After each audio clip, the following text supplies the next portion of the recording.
নির্যাতিত হয়েছে? কোন হিন্দু ধর্ম, বৌদ্ধ, খ্রিস্টান ধর্মের মানুষ কি নির্যাতিত হয়েছে? হয় নাই। আজকে আমি আরেকটা কথা আপনাদেরকে বলতে চাই। একজন বক্তা বলেছে শহীদ রাষ্ট্রপতি জিয়া রহমান ইসলাম ধর্মকে কিভাবে ধারণ করেছেন। অবশ্যই সত্যি কথা। আরেকটা কথা বলতে চাই, যখন 2017 সালে আমাদের রোহিঙ্গা হাজার হাজার ইসলাম মুসলিমরা যখন তাদের দেশে ঠাঁই না পেয়ে আমাদের দেশে আশ্রয় নিয়েছিল, তখন কিন্তু আমি সালতানগর কান্দার আলেম ওলামাদেরকে অনেকটাই চুপ থাকতে দেখেছি।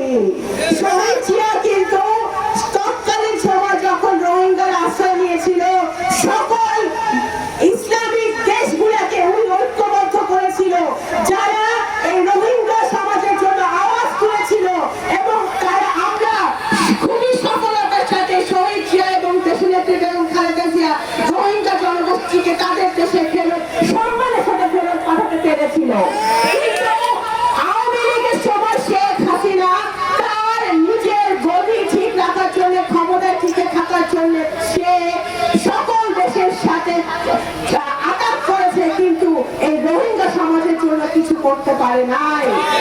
আজকে আমি পরিষ্কার ভাবে বলতে চাই, বাংলাদেশ জাতীয়তাবাদী দল যখন ক্ষমতায় থাকে, সরকারে থাকে, তখন এই রোহিঙ্গা সমস্যার সমাধান হবে ইনশাআল্লাহ।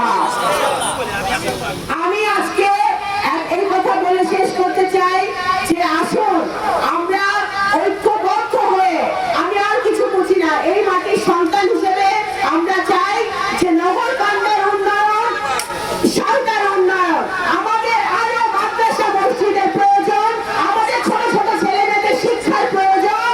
সেটা একমাত্র সম্ভব যদি আমরা সংসদে যেতে পারি, যদি আমরা নগরকান্দার সরকার একটা সিট বিএনপিকে উপহার দিতে পারি। আমরা এই কথা মাথায় রাখতে হবে।